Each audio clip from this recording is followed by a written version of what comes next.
Hello student, स्वागत है आपका आईसीटी वर्चुअल क्लासेस में। मैं हूं कविता, आपकी साइंस टीचर।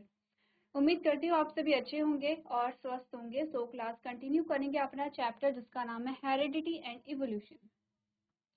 चैप्टर में अभी तक हमने बात की कुछ इंपॉर्टेंट टर्म्स के बारे में। हमने स्टार्ट कर लिया है चैप्टर जिसमें हम देख रहे हैं मेंडल्स और मेंडल के वर्क के बारे में हम बात यहाँ पर कर रहे हैं।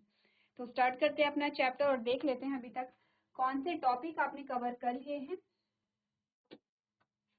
चलिए एक करके आप लोग देख लेंगे। मेंडल्स के बारे में बात कर रहे हैं और आपने कहा ग्रेगर जॉन मेंडल क्या थे, एक चर्च में एक पादरी थे। वहां पर वो क्या करते थे, गार्डनिंग करते थे। उन्होंने अपने गार्डन में जो मटर के पौधे हैं उन्हें भी उगाया था और वहां पर उन्होंने नोटिस किया कि जो मटर के पौधे उनमें बहुत ज्यादा वेरिएशन यहाँ पर दिखाई दे रही है। वेरिएशन क्या क्या है आगे जाकर के बात करेंगे। उन्होंने जब वेरिएशन देखा तो उनके मन में आया कि यहाँ पर ये पौधे इनमें इतनी वेरिएशन क्यों है। क्या हो अगर मैं किसी पर्टिकुलर एक प्लांट को लूं और एक पर्टिकुलर कैरेक्टर के बेसिस पे दो प्लांट्स के बीच में अगर पॉलिनेशन करवाई जाए तो क्या रिजल्ट यहाँ पर आता है। तो उन्होंने इसी प्रकार से बहुत सारे एक्सपेरिमेंट किए 1856 से लेकर के 1863 तक और इसके बेसिस पे उन्होंने कुछ यहाँ पे ऑब्जर्वेशन अपनी दी है और ऑब्जर्वेशन से उनके 3 जो लॉ है वो निकल के आते हैं। लॉ क्या क्या है हमने कहा, लॉ ऑफ डोमिनेंस है, लॉ ऑफ सेग्रीगेशन है, लॉ ऑफ इंडिपेंडेंट असॉर्टमेंट है। लॉ ऑफ डोमिनेंस को आप प्रभाविता का नियम कहते हैं, लॉ ऑफ सेग्रीगेशन को आप पृथक्करण का नियम कहते हैं, लॉ ऑफ इंडिपेंडेंट असॉर्टमेंट को आप यहाँ पे स्वतंत्र अपव्यवन का नियम कहते हैं। क्वेश्चन ये आता है कि मटर के पौधे को ही क्यों चुना। ये एक्सपेरिमेंट के लिए, ये आपके लिए क्वेश्चन होमवर्क में भी दिया गया था। हमने कहा इसका आंसर जो हमारे पास आया था क्योंकि मटर के पौधे में बहुत ज्यादा वेरिएशन है, बहुत ज्यादा कंट्रास्टिंग कैरेक्टर हैं। वेरिएशन यानी कि कुछ मटर के पौधे लंबे थे, कुछ के पौधे बौने थे। ठीक है, आपने कहा सीड के बीज के कलर में यहाँ पे चेंज था, पॉड के कलर में चेंज था, पॉड के शेप में कलर था, फ्लावर के कलर में चेंज था, फ्लावर की पोजीशन में चेंज था। ये सारे जो कैरेक्टर थे वो यहाँ पर मेंडल ने नोटिस किए थे और वो इसी बात से बहुत सरप्राइज थे क्योंकि मटर के पौधे में ही इतनी वेरिएशन कैसे आई है, किस बेसिस पे आई है। इसीलिए क्या किया उन्होंने, मटर के पौधे को चूज किया। तो सबसे पहला जो रीजन आता है मटर के पौधे को चूज करने का वो यहाँ पर आता है क्योंकि मटर के पौधे में 7 कंट्रास्टिंग कैरेक्टर थे। कंट्रास्टिंग कैरेक्टर क्या होते हैं, आपने कहा कुछ पौधे लंबे थे तो कुछ पौधे बौने भी थे, तो कंट्रास्टिंग कैरेक्टर है यहाँ पर। ठीक है, आपने कहा कुछ जो बीज हैं वो गोल हैं, कुछ जो बीज हैं वो कैसे हैं, रिंकल्ड भी हैं। कंट्रास्टिंग कैरेक्टर आ गए हैं। तो यहाँ पर आपसे पूछा जाता है कि वो कौन कौन से 7 कंट्रास्टिंग कैरेक्टर हैं जो मेंडल ने ऑब्जर्व किए थे मटर के पौधे में। ये वो 7 कंट्रास्टिंग कैरेक्टर हैं। ये कैरेक्टर है नीचे और ये क्या आते हैं, ट्रेट आते हैं। ये कैरेक्टर के ट्रेट हैं। कैरेक्टर के कितने ट्रेट होंगे, 2 ट्रेट होंगे। तो हर कैरेक्टर के 2 ट्रेट आपके पास यहाँ पर आए हैं। तो ध्यान रखिए कैरेक्टर और ट्रेट में हमने डिफरेंस को पढ़ा है। ठीक है, कंफ्यूज नहीं करना है। 7 कॉन्ट्रास्टिंग कैरेक्टर है और इसके कितने ट्रेट्स होंगे, आपने कहा 14 ट्रेट्स आपके पास यहाँ पर आएंगे। कैरेक्टर क्या क्या है, आपने कहा स्टेम की हाइट है। उन्होंने तने की लंबाई देखी तो कुछ तने कैसे थे, लंबे थे यानी कि पौधा लंबा था, कुछ तने कैसे थे, यहाँ पे छोटे थे यानी कि पौधा बौना था।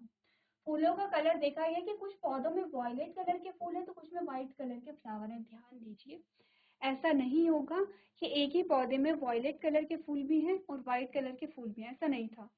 कुछ ऐसे पौधे थे जिनमें वॉयलेट कलर के लग रहे थे, कुछ ऐसे हैं जिनमें व्हाइट कलर के लग रहे हैं। जैसे कि व्हाइट कलर के आपने देखे होंगे, जनरली वॉयलेट कलर के भी आपने देखे होंगे, लेकिन ज्यादा हम व्हाइट कलर के देखते हैं। ठीक है, नेक्स्ट आपने कहा फ्लावर की पोजीशन कुछ एक्सियल पोजीशन में थे, कुछ टर्मिनल पोजीशन में थे। आपने कहा पॉट का शेप कुछ इन्फ्लेटेड था, कुछ कंस्ट्रक्टेड था।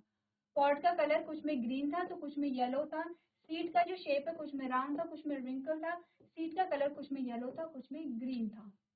ठीक है, तो ये इस प्रकार के आपने कहा 7 कंट्रास्टिंग कैरेक्टर देखे गए और मेंडल ने जब ये सारे कैरेक्टर देखे तब उन्हें इंटरेस्ट आया कि क्यों ना वो मटर के पौधे पे एक्सपेरिमेंट करें और देखें कि क्या होगा अगर उन्होंने अलग अलग ट्रेड को लेकर के क्रॉस कराए तो क्या उनके पास रिजल्ट आएगा।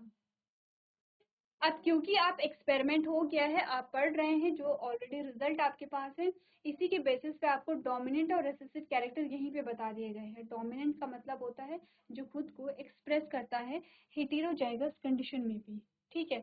तो आपने कहा डोमिनेंट कैरेक्टर, ये सारे डोमिनेंट कैरेक्टर हैं, ये सारे कैसे हैं, रिसेसिव कैरेक्टर हैं। लेकिन ध्यान दीजिए डोमिनेंट और रिसेसिव किसके रिस्पेक्ट में होगा, ये जो ट्रेड्स है आपस में एक दूसरे के रिस्पेक्ट में हम देख रहे हैं। हम ये नहीं कहेंगे कि tall plant violet flower colour के से क्या है यहाँ पे डोमिनेंट है, नहीं। डोमिनेंट और रिसेसिव आप देखते हैं कैरेक्टर के जो दो ट्रेट हैं उनके बीच में दो ट्रेट होंगे। अब दोनों ट्रेट में कौन डोमिनेंट है कौन रिसेसिव है वो आप देखेंगे। तो आपने कहा स्टेम हाइट के लिए डोमिनेंट टॉल है, रिसेसिव ड्वार्फ है। फ्लावर कलर के लिए वायलेट डोमिनेंट है, व्हाइट रिसेसिव है। फ्लावर पोजीशन के लिए एक्सियल डोमिनेंट है, टर्मिनल रिसेसिव है। पॉट शेप के लिए इन्फ्लाटेड डोमिनेंट है, कंस्ट्रक्टेड रिसेसिव है। पॉट कलर के लिए ग्रीन क्या है यहाँ पर डोमिनेंट है, येलो क्या है रिसेसिव है। शीट शेप के लिए राउंड यहाँ पे डोमिनेंट है और विंकल यहाँ पे रिसेसिव है।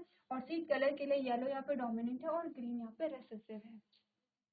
क्लियर है? एक बात तो ये, एक बात ये है कि कंफ्यूज नहीं करना है पॉड के कलर में और सीड के कलर में। पॉड के कलर में जो पॉड का कलर है वो ग्रीन कलर डोमिनेंट है, सीड के कलर में येलो डोमिनेंट है। पॉड के कलर में येलो रिसेसिव है और सीड के कलर में ग्रीन रिसेसिव है। तो ध्यान रखना है कि किसकी बात हो रही है। पॉड कलर की बात हो रही है तो ग्रीन डोमिनेंट है और येलो रिसेसिव है।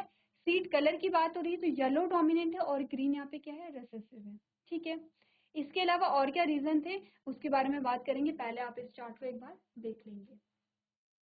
चलिए, ये तो हमारे पास आए हैं कि पहला रीजन कि ये क्वेश्चन आपसे पूछा जाता है कि मेंडल ने अपने एक्सपेरिमेंट के लिए मटर के पौधों क्यों चूज किया, क्योंकि मटर के पौधे में बहुत ज्यादा वैरायटी थी, 7 कॉन्ट्रास्टिंग कैरेक्टर थे जो ये थे। ध्यान दीजिए आपसे 7 कॉन्ट्रास्टिंग कैरेक्टर भी पूछे जाते हैं कि बताइए 7 कॉन्ट्रास्टिंग कैरेक्टर क्या है, तो वो आपको पता होने चाहिए।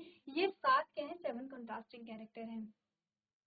इसके अलावा मटर का पौधा जो है वो कैसा है, यहाँ पे बाइसेक्सुअल प्लांट है, यानी कि द्विलिंगी पौधा है जिसमें मेल और फीमेल पार्ट प्रेजेंट होते हैं, इसलिए भी मटर के पौधे को चूज किया गया। तीसरा अगर हम देखें तो यहाँ पे जो मटर का पौधा है उसकी शॉर्ट लाइफ साइकिल है, यानी कि कम टाइम में आप बहुत ज्यादा पौधे उगा सकते हैं, फिर उनसे बीज बनेंगे, फिर से आप पौधे उगा सकते हैं।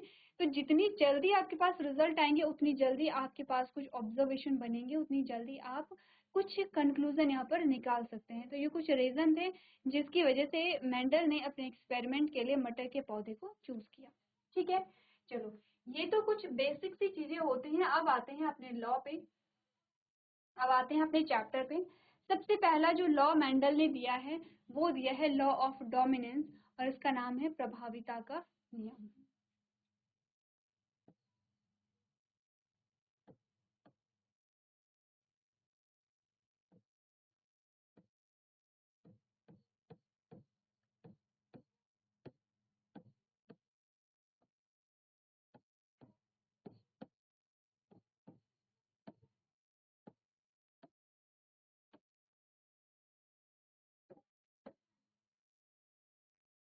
प्रभाविता का नियम क्या कहता है, प्रभाविता का नियम उसके बारे में देखते हैं। मेंडल ने क्या किया, मेंडल ने देखा, उन्होंने सबसे पहले जो क्रॉस करवाए, मोनोहाइब्रिड क्रॉस करवाए, ये हम जानते हैं। उन्होंने सबसे पहले लिया एक लंबा पौधा,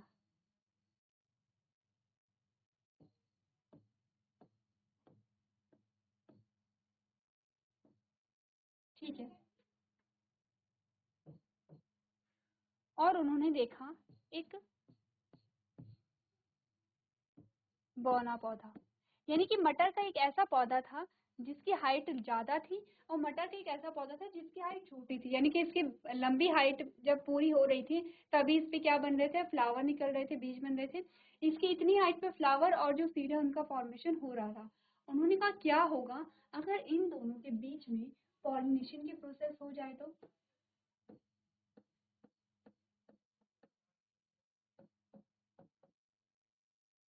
आपने कहा कि क्या होगा अगर इन दोनों के बीच में पॉलिनेशन की प्रोसेस हो जाए तो रिजल्ट क्या निकलेगा, यानी कि पॉलिनेशन का मतलब क्या है, यहाँ पे transfer of pollen grain from anther to stigma, यानी कि जो मेल गैमेट है वो ट्रांसफर होते हैं यहाँ पर फीमेल पार्ट में, और वहाँ पर क्या होता है, फर्टिलाइजेशन होगा। फर्टिलाइजेशन होगा तो जाइगोट बनेगा, जाइगोट से क्या बनता है, सीड बनता है। अब वो जो सीड हमारे पास बनेंगे, हम उन बीजों को लेंगे, उन बीजों को बोएंगे। जब उन बीजों से पौधे बनेंगे तब हम उनकी हाइट देखेंगे कि उनकी हाइट ये होती है, उनकी हाइट ये होती है, या उनकी हाइट बीच की होती है, न बहुत लंबी न बहुत छोटी, यानी कि बीच की। तो ये हमें देखना था। तो मेंडल ने सबसे पहले क्या किया, जैसे कि हमने बोला कि क्रॉस का मतलब होता है पॉलिनेशन। तो क्योंकि ये बाइसेक्सुअल प्लांट है, यानी कि इसमें दोनों पार्ट्स होते हैं, इतना आपको पता है। अब आप बड़ी क्लास में आ गए हैं। अगर एक कंप्लीट फ्लावर को आप देखेंगे तो उसमें एक इंटरनल पार्ट आता है जिसे पिस्टल कहते हैं, ये आता है जिसे स्टेमन कहते हैं, ये बाकी अदर पार्ट्स हैं जैसे पेटल्स एंड सेपल्स, ये क्या है, अदर पार्ट है। ठीक है, ये कंप्लीट फ्लावर है। आप सेम इन पार्ट्स को यहाँ भी बनाएंगे तो आपका एक कंप्लीट फ्लावर बन जाता है। इसे हम कहते हैं बाइसेक्सुअल फ्लावर। ठीक है, अगर हमने कहा किसी फूल में सिर्फ पिस्टिल है या किसी फूल में सिर्फ स्टेमन है, यानी कि दोनों में से सिर्फ एक है, दोनों में से कोई भी है लेकिन एक है, उसे हम एकलिंगी फूल कहते हैं या एकलिंगी पौधा कहते हैं। जो मटर का पौधा है वो बाइसेक्सुअल प्लांट है, यानी कि इसमें दोनों भाग पाए जाते हैं। अब जब दोनों भाग पाए जाते हैं तो हमने कहा इसमें सेल्फ पॉलिनेशन भी हो सकती है,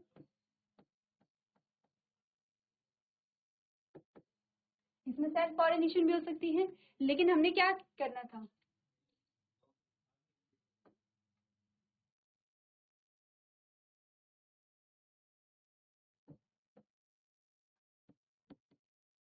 इसमें सेल्फ पॉलिनेशन भी हो सकता है। हमें सेल्फ पॉलिनेशन नहीं कराना है, हम क्या चाहते थे कि इसके और इसके बीच में क्या हो, या फिर रिप्रोडक्शन हो। रिप्रोडक्शन यही तो होता है, फ्यूजन ऑफ गैमेट, यानी कि इसके गैमेट और इसके गैमेट जब फ्यूज करेंगे तब हमें पता चलेगा कि नए कॉम्बिनेशन क्या बने हैं, और जो नई संतति आई है, जो नई जनरेशन आई है, उसमें किसका गुण आया है। सेम वैसे होता है जैसे ह्यूमंस में हम देखते हैं, हमारे माता पिता हैं, हमने कहा कि हमारे माता पिता के जो गैमेट है वो फ्यूज होते हैं और तब जाके नई संतति का निर्माण होता है। अब मेंडल ने ये प्लांट में देखा कि यहाँ पर जो मेल है या फीमेल है, ठीक है, जिसमें हम ह्यूमन में हम मदर एंड फादर का एग्जाम्पल ले रहे हैं, तो यहाँ पर देखा कि संतति किसके जैसी होती है। सेम वैसा है कि कोई एक व्यक्ति है जो लंबा है और उसकी शादी हो जाती है एक लड़की से जो कि है हाइट में छोटी है, या वाइस वर्सा भी कर सकते हैं, कुछ भी ले लीजिए, यानी कि एक पार्टनर लंबा है, एक पार्टनर कैसा है, बौना है। अब देखा जाता है कि उनकी जो संतति होती है उसमें किसका कैरेक्टर आता है, बेसिकली यही जो कैरेक्टर है मेंडल ने किसमें ऑब्जर्व किया है, पी प्लांट में देखा है। तो वहां पर क्या आपने कहा, क्योंकि प्लांट जो है वो बाइसेक्सुअल है, यहाँ पे फूल में दोनों पार्ट है, तो सेल्फ पॉलिनेशन भी हो सकता है, यानी कि इसी फूल के, यानी कि इसी पौधे के जो पॉलन ग्रेन है वो इसी के स्टिग्मा में आ सकते हैं, या इसी पौधे के जो पॉलन ग्रेन है वो इसी के स्टिग्मा में आ सकते हैं।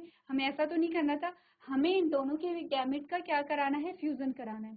सबसे पहले हम क्या करेंगे, यहाँ पर किसी एक प्लांट से मेल पार्ट को यहाँ पर हटा देते हैं। ठीक है, अब ये है प्लांट की पोजीशन, ये एक्स्ट्रा पार्ट है, यानी कि एक्स्ट्रा पार्ट यानी कि सेपल्स एंड पेटल्स, एक्स्ट्रा तो नहीं कहेंगे लेकिन रिप्रोडक्शन में ये कोई रोल प्ले नहीं कर रहे हैं, तो हम इन्हें हटा देंगे। अब हमारे पास बचा प्लांट ऐसा जिसमें जिसके फ्लावर में सिर्फ पिस्टिल है। अब हमने कहा ऐसा ना हो कि पॉलिनेशन किसी दूसरे पौधे से भी हो जाए। ठीक है, हमने कहा यहाँ पे और भी तो पौधे हो सकते हैं, जैसे कि ये एक पौधा है, ठीक है, अब इसके जो पॉलन ग्रेन है ये हवा में उड़ करके जा सकते हैं, तो हमने कहा ऐसा ना हो कि किसी दूसरे पौधे से यहाँ पे पॉलिनेशन हो जाए। तो जब तक गैमीट यहाँ पे परिपक्व होते हैं तब तक हमने बैगिंग कर ली है यहाँ पर। ठीक है, बैगिंग कर ली। अब जब मैच्योर होते हैं यहाँ पे गैमीट, हमने बैग हटाया, हमने यहाँ से जो गैमीट थे यहाँ पे वो कहाँ से यहाँ ट्रांसफर कर लिए हैं। जब एक बार ट्रांसफर कर लिए तो रीबैगिंग कर लिए कि फिर से कोई और पॉलिनेशन ना हो सके। अब जब यहाँ पे पॉलन ग्रेन आया, ये नीचे जाएगा, यहाँ पे फीमेल गैमेट होगी, यहाँ पे फ्यूजन होगा, और आगे जाकर के ये जाइगोट से क्या बनाएंगे, सीड बनाएंगे। इन सीडों को लिया जाएगा, इन्हें बोया जाएगा, और फिर देखा जाएगा कि ये पौधा लंबा होता है या बौना होता है, कौन सा जो ट्रेड है वो इसमें आएगा, टॉलनेस का ट्रेड आएगा या ड्वार्फनेस का ट्रेड आएगा, ये देखना है। ठीक है, अब ये जो चीजें हैं डायग्रामेटिक वे में जो हम कर रहे हैं, इसी को हम सिंबल के रूप में यहाँ पर कर लें, तो आप फिर समझ पाएंगे लॉज को, कैसे आप यहाँ पे लॉ को परफॉर्म करेंगे या कैसे आप ये जो लॉ है इन्हें एक्सप्रेस करेंगे। तो ये सारी चीजें अब हम सिंबल में देखेंगे।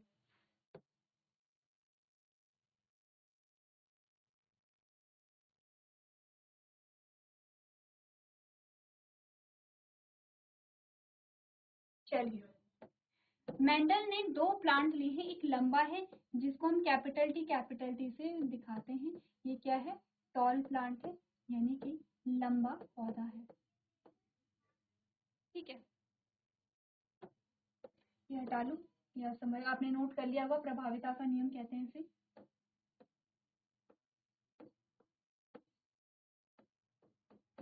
ठीक है, यह है लंबा पौधा। क्योंकि आप जानते हैं कि हर एक कैरेक्टर के लिए जीन पेयर रिस्पॉन्सिबल होते हैं, जीन हमेशा पेयर में होते हैं। ठीक है, इसीलिए हम इस जीन को यहाँ पे एक्सप्रेस कर रहे हैं कि हमने कहा कि एक लंबा पौधा लिया गया है। लंबाई क्या है, हाइट क्या है, हाइट के बेसिस पे हम बात कर रहे हैं। हाइट के लिए जीन पेयर रिस्पॉन्सिबल होते हैं। ठीक है, हाइट के दो ट्रेड होते हैं, एक टॉल है एक ड्वार्फ है। हमने कहा एक टॉल प्लांट को लिया गया है जिसके लिए जो जीन पे रिस्पॉन्सिबल है या ये जो एलील है वो कैपिटल टी है। ठीक है, और एक पौधा लिया गया है बौना पौधा।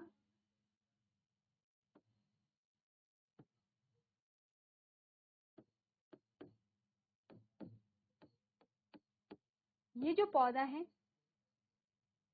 ये ड्वार्फ है, यानी कि बौना है, ये बौना है।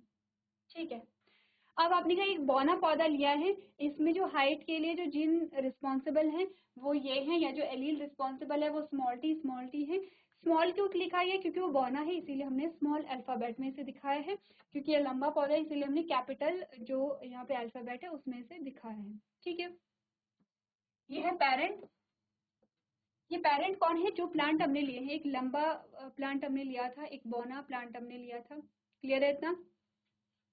ठीक है, या तो ये।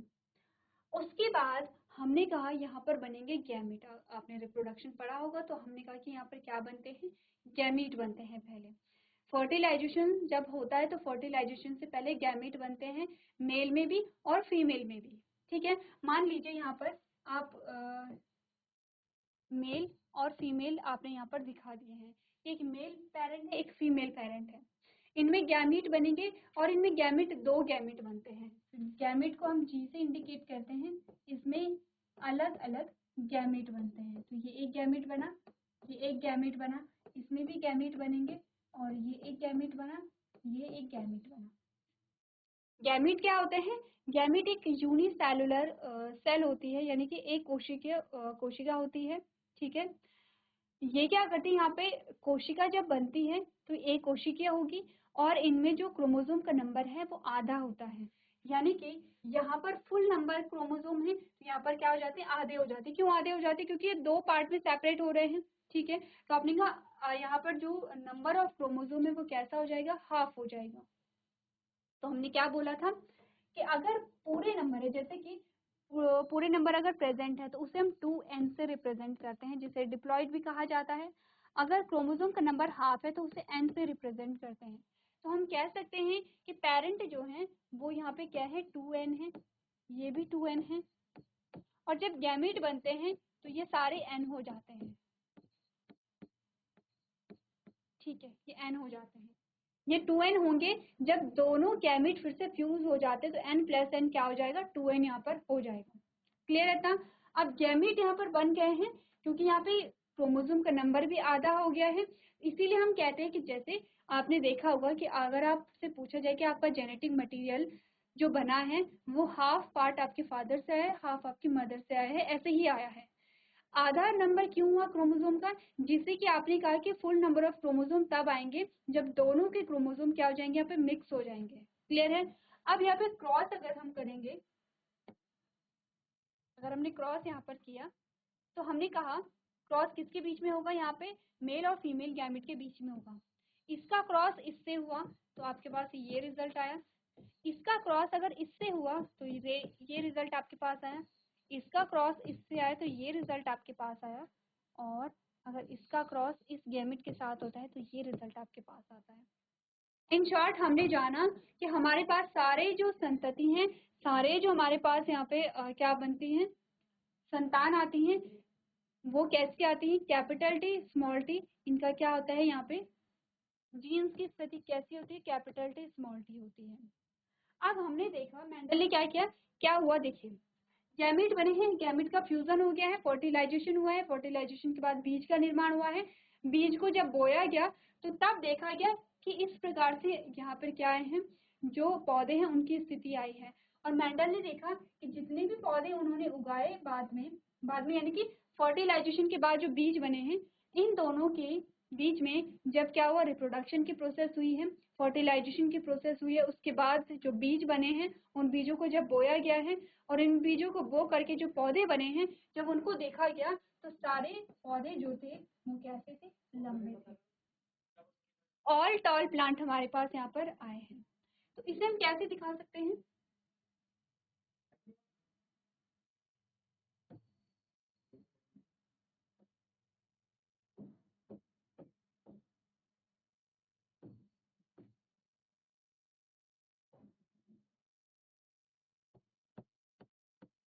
इन दोनों के बीच में जब पॉलिनेशन हुआ, जब संतति बनी, तो आपने कहा सारे ही यहाँ पे क्या है, टॉल प्लांट आए हैं।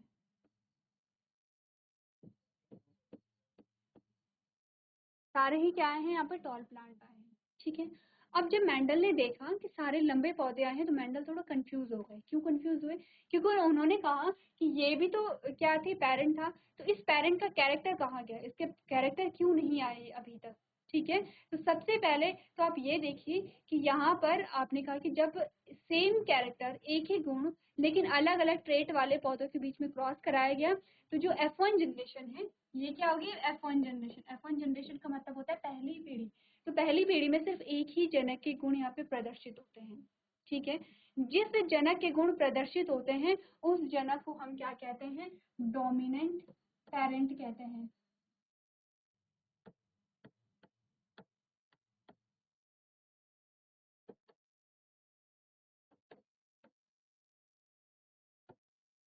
और जिस जनक के गुण यहाँ पे एक्सप्रेस नहीं होते हैं उस पेरेंट को हम क्या कहते हैं, यहाँ पर रेसेसिव पेरेंट यहाँ पर कहते हैं। यानी कि जिस जनक के गुण पहली पीढ़ी में प्रदर्शित हो रहे हैं उसे हम प्रभावी जनक कहेंगे, और जिस जनक के गुण पहली पीढ़ी में प्रदर्शित नहीं हो रहे हैं उसे हम अप्रभावी जनक कहेंगे। इसी को हम लॉ ऑफ डोमिनेंस कहते हैं। तो लॉ ऑफ डोमिनेंस क्या बताता है एक्चुअली में, कि जब एक ही गुण को लेकर के, एक ही गुण के दो अलग अलग ट्रेट वाले पौधों के बीच में क्रॉस कराया गया, तो पहली पीढ़ी में सिर्फ एक ही जनक के गुण प्रदर्शित हुए हैं, और जिस जनक के गुण प्रदर्शित हुए हैं उसे हम डोमिनेंट पेरेंट या प्रभावी जनक कहेंगे, और जिस जनक के गुण यहाँ पे एक्सप्रेस नहीं हुए हैं उसे हम क्या कहेंगे, यहाँ पे रेसेसिव पेरेंट या अप्रभावी जनक कहेंगे। ठीक है, इसी को हम प्रभाविता का नियम कहते हैं कि F1 जनरेशन में पहले एक ही जनक के यहाँ पे क्या होंगे, गुण आएंगे। ये सेम चीज आपको चेकर बोर्ड में यहाँ पर बताई गई है। अभी तक जो आपका लॉ है वो कंप्लीट नहीं हुआ है, इसके अगला जो पोर्शन है वो हमारे पास फिर से आता है।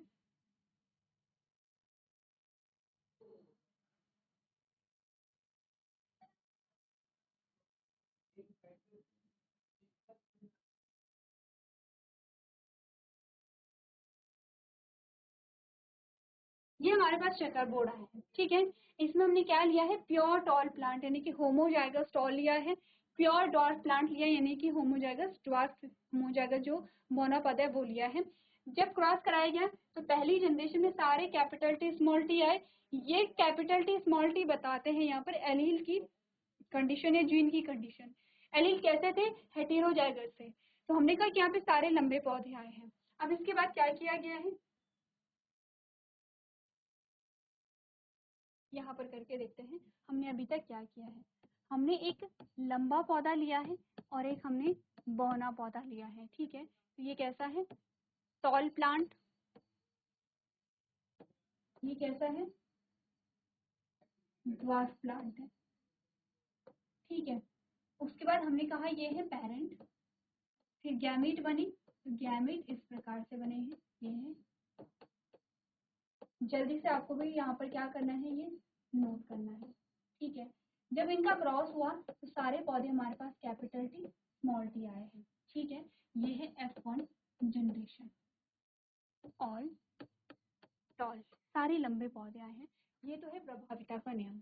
अब मेंडल कंफ्यूज हो गए। मेंडल ने ये देखा कि ठीक है, एक जनक प्रभावी, तो दूसरे के कैरेक्टर कहाँ गए। प्रभावी का मतलब आप ये समझ रहे हैं कि यहाँ पर जो एलील है वो कैसे हेटेरोजाइगस है। ठीक है, हेटेरोजाइगस है। तो प्रभावी जनक वो होता है जो हेटेरोजाइगस कंडीशन में भी अपने गुणों को एक्सप्रेस कर रहा है। जैसे कि ये भी लंबाई के लिए प्रोटीन बनाएगा, ये भी लंबाई के लिए प्रोटीन बनाएगा, ये बौनेपन के लिए प्रोटीन बनाएगा, ये बौनेपन के लिए प्रोटीन बनाएगा। यहाँ पर क्या है, ये तो लंबाई के लिए प्रोटीन बनाएगा, ये बौनेपन के लिए प्रोटीन बनाएगा। तो कौन सा ज्यादा यहाँ पर क्या है, प्रभावी है, अपने गुण को जो दिखा पा रहा है। आपने कहा ये क्या है, सिंगल एलील भी अपने कैरेक्टर को फुली एक्सप्रेस कर रहा है। एक सिंगल एलील है लेकिन कंप्लीटली पूर्ण रूप से अपने गुण को प्रदर्शित कर रहा है, इसीलिए हम कह रहे हैं ये ज्यादा स्ट्रॉन्ग है, ये ज्यादा प्रभावी है, इसीलिए इसे डोमिनेंट कह रहे हैं। और ये जो है स्मॉल टी, ये अपने गुण को तभी एक्सप्रेस कर पाएगा जब ये क्या होगा, होमोजाइगस कंडीशन में होगा। होमोजाइगस कंडीशन का मतलब होता है जब दोनों एलील एक ही ट्रेट के लिए रिस्पॉन्सिबल होंगे।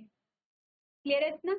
इसीलिए हम इसे डोमिनेंट कह रहे हैं कि ये सिर्फ सिंगल जो एलील है, सिंगल एलील भी अपने गुण को 100% यहाँ पर एक्सप्रेस कर पा रहे हैं। क्लियर है।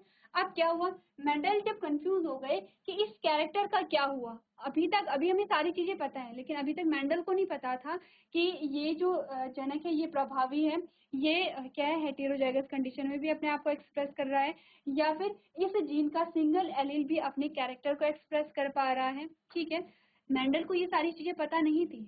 मेंडल ने क्या किया, सेल्फ क्रॉस करवाया। सेल्फ क्रॉस मतलब F1 जनरेशन के बीच में क्रॉस कराया गया है। यानी कि ये जो पौधे थे, इनके जो बीज थे, इन्हीं के आपस में बीच में क्या करा दिया है, क्रॉस करा दिया है। ठीक है, तो इनके बीच में जब क्रॉस कराया गया तो सेम प्रोसेस यहाँ पर होगी। यहीं पर कर लेते हैं क्योंकि स्पेस नहीं है। इसका क्रॉस कराया गया है, F1 जनरेशन के बीच में क्रॉस कराया गया है। ठीक है, ये F1 जनरेशन है। अब बनेंगे यहाँ पर गैमीट।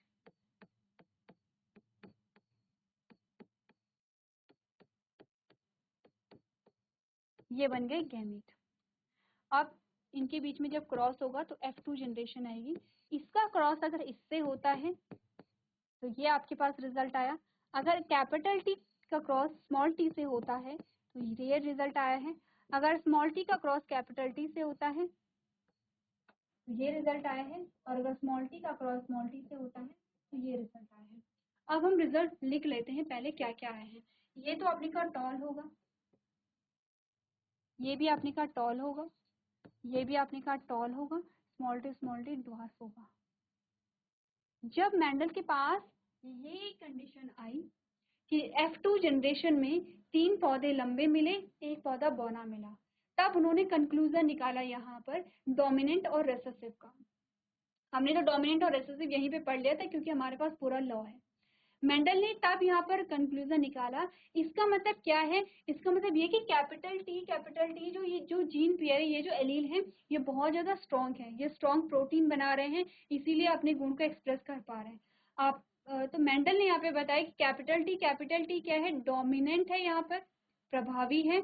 ये चाहे होमोजाइगस कंडीशन में है, ये चाहे हेटेरोजाइगस कंडीशन में है, ये अपने गुण को पूर्ण रूप से एक्सप्रेस कर पा रहा है, पूर्ण रूप से अपने गुण को व्यक्त कर पा रहा है।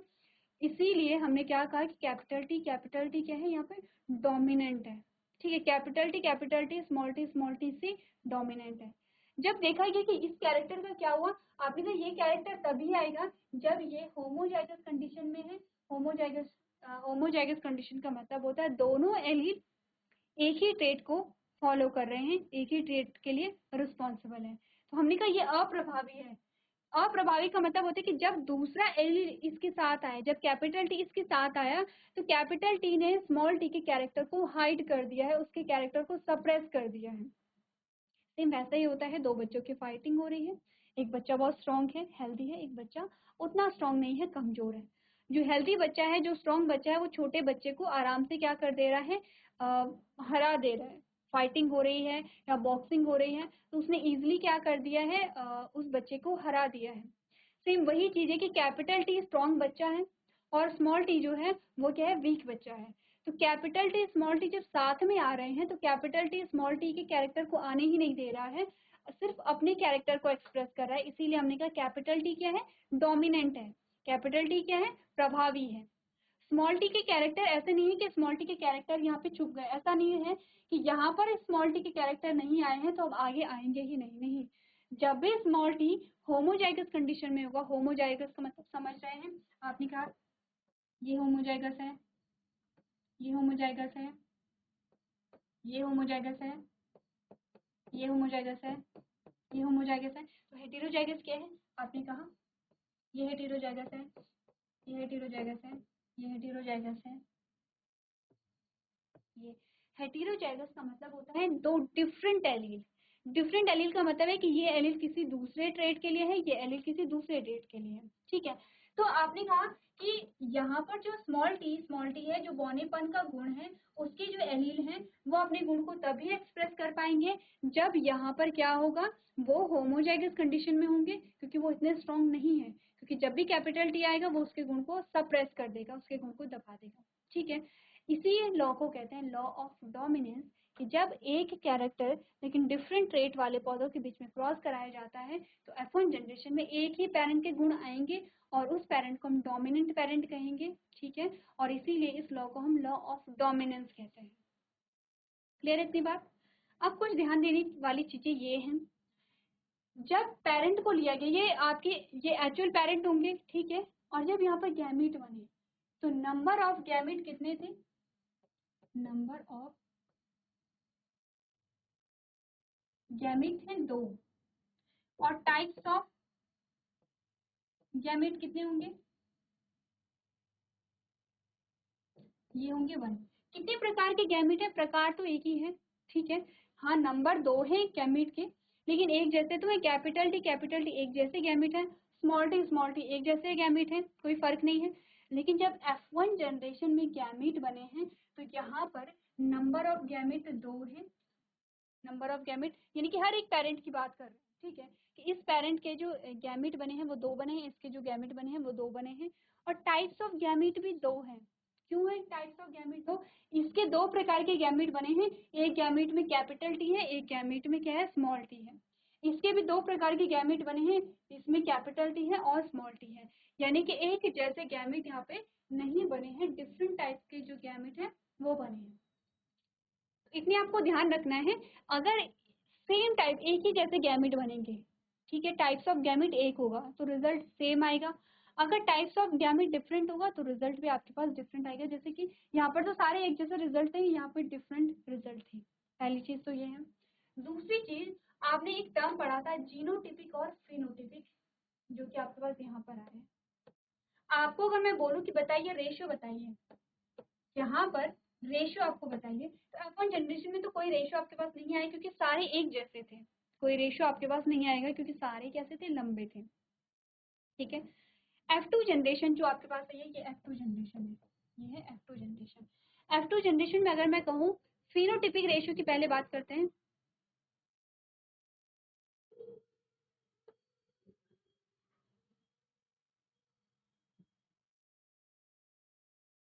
फिनोटिपिक की पहले बात करते हैं, ठीक है, यानी कि फिजिकल अपीयरेंस के बेसिस पे आपने कहा 3 कितने हैं, लंबे हैं, 3 लंबे हैं, एक कैसा है, बौना है। तो अगर फिनोटिपिक रेशियो की बात मैं करूँ तो मैंने कहा 3:1 यहाँ पर आया है, ठीक है, कितना आया है, 3:1